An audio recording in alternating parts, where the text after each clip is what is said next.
Look what you made. I love it. All right, ladies and gentlemen, please, if you will, welcome my guest to this edition of Look What You Made. It's Jay Allen Sanford, people, artist and local music champion.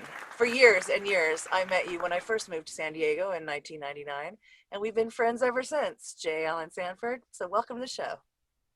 Thank you. Thanks for having me, Catherine. So where are you? I'm actually in northern Georgia. We've got a house up in the northern part of the Appalachia Mountains, way out with the bears and the possums, and so we're pretty far out there. We're pretty isolated. That is so cool, and that explains the beard.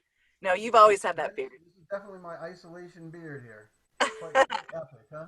I thought about actually starting with a mask and introducing the beard as a separate entity, but I feel like all its majesty shouldn't be cooped up that way. Let's just unleash it all at once. So I know you have some big news for us, but before we get to that, tell me how you started off in art. When did you become a professional artiste?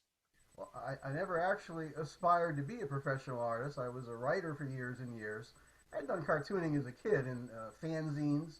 Back in the early 70s, I did some illustrations for one of the early Star Trek fanzines. I never really aspired to do art. I was writing for the Reader already in about the mid-90s, and I'd been writing comic books for rock and roll comics. A lot of people are familiar with. We did Kiss and Guns N' Roses.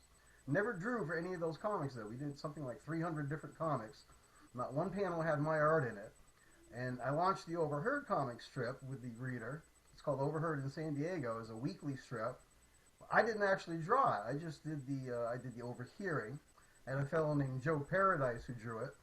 And about a year into that, he was no longer available. And one day I realized that, well, hey, if I do this myself, I don't have to split the check anymore.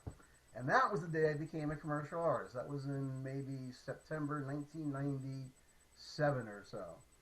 And luckily the Reader didn't fire me because my first few strips weren't very good. But I took it over myself. I got a bunch of books on how to draw comics and refreshed my memory on how I used to do comic strips as a teenager.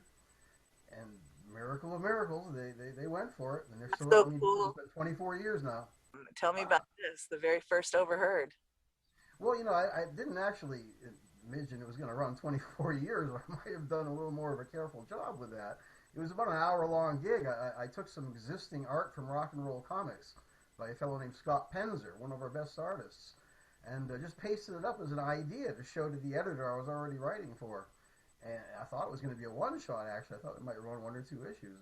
He liked it enough that he offered me a steady gig with it, and that was 5 editors ago, and they keep on letting me do it. So far, so good. So cool. Amazing, amazing job all these years. So what is going on with you currently? What's on the horizon? What's going on in your life, Jay Allen? My life is my work. We are what we create, I feel. And so mostly what I do right now is I do a lot of work for the Reader. And we have a couple of big issues coming up this month, actually. We have one coming up this coming Wednesday, and it's called, I'm not sure what they've settled the title. It's about local happy hours. They probably haven't actually titled it yet. And what I did was I interviewed a whole bunch of bartenders about how they're dealing with this new purple tier restriction that they've got in San Diego. And we've got a feature about that. I did some of the artwork for it. That's running this Wednesday. But the piece that I spent the most time working on this month was the following week is going to be one called Alone for the Holidays. And that's one of the big yearly things where all the different staffers get together and we all write a feature together, each of us writing different individual capsules. And what we did was we all wrote about our loneliest Christmas pre-COVID. Our loneliest before we were forced to be lonely as we are this Christmas. And we got a lot of really terrific submissions from the from the writers. And I illustrated each of their capsules in the style of Overheard, as well as illustrating the cover. Nice. And that was a huge gig. That took me probably a week out of the month so far working on that, and we're still not quite done. We put a lot into our weekly Christmas issue, so that's our big project right now. That's what we're looking forward to, and I hope a lot of people get to pick it up and see it. So cool. You have sent me some stuff to share, and one was the photo of you digitizing the photo into line art. And so tell me about that. That was just so cool to see. Well, I spent the first 20 of 24 years on Overheard doing it the old-fashioned way on drawing boards with pen and ink. Um, Over the last year or so, though, I've had more trouble doing that. I had some health issues. I fell down a couple of times and injured my arm. So I started doing more things digitally. And like that piece of art that I sent shows, I basically start off with a photo reference, which I digitize by kind of laying line work over, eliminating the different shades, the different things that I'm not necessarily wanting to illustrate. It takes generally about an hour or so to take a photo of a venue and do, the doors and the walls and the windows. Then you customize it a little bit, and you draw the people in, then the word balloons. When all said and done, it takes about 2 hours to digitize. And there's an awful lot of comic strips now that I do that the pen never actually touches the paper anymore. The entire thing is done digitally, starting with the photo. I use a ball mouse, and I've got a drawing pad. And it's a lot, my hand gets fatigued very easily. And by doing it this way, I can't hold the pencil for very long, but I can use that ball mouse for 2-3 hours before I get fatigued. And I can pretty much power through the comic strips now in about the same time it used to take to do them by hand. And the end result, I feel, is a little more modern. I feel like the first 20 years, it was a very static strip. It didn't change at all. The fonts didn't change, the style, the rendering, the paper. It got to the point where I couldn't even find the nibs anymore. I had to pay $75 to use the same nib to find it online. And I found it really kind of made the strip look like it came from another era at one point.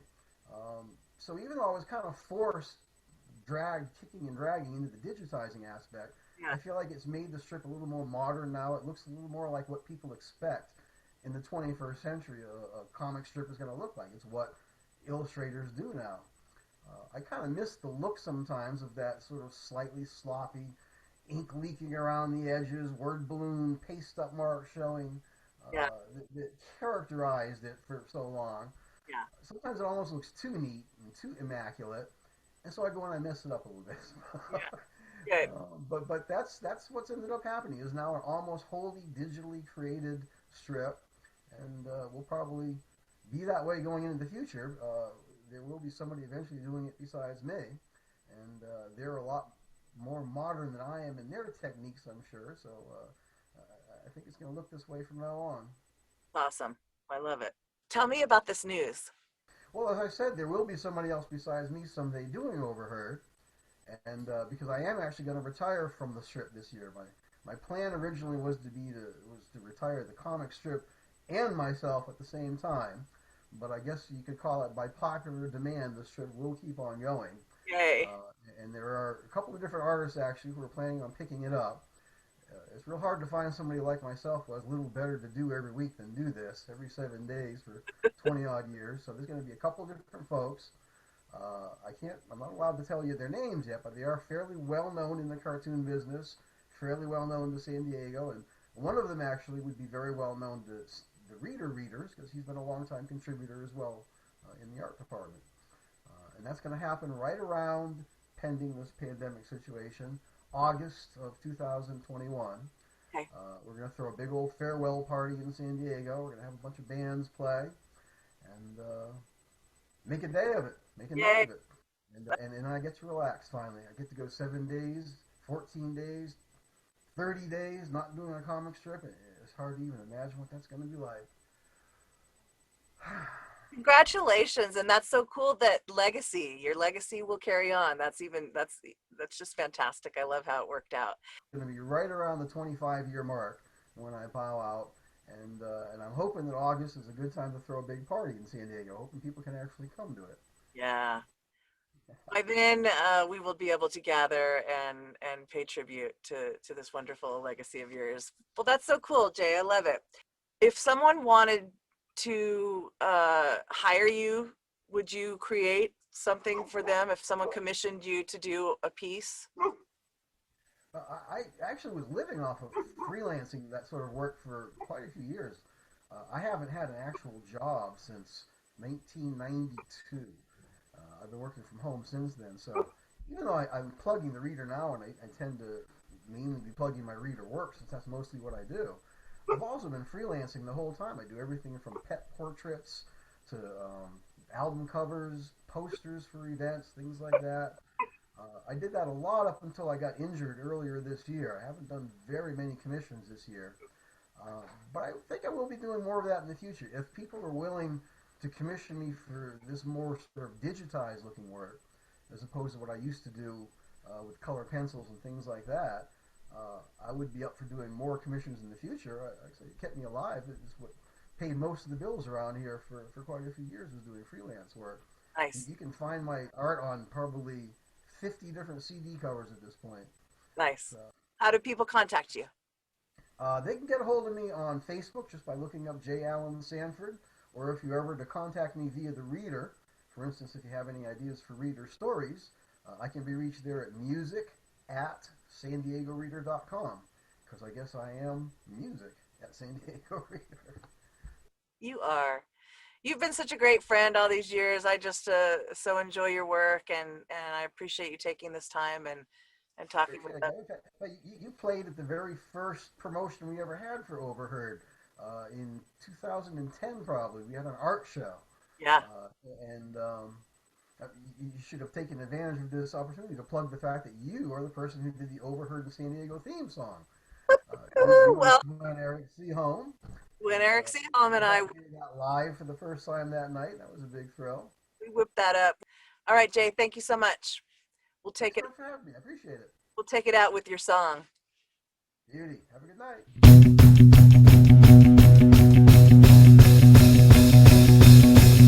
There's always something overheard in San Diego. You know just what I mean. Talk is cheap unless you're trying to get a drink downtown. That's a whole other scene.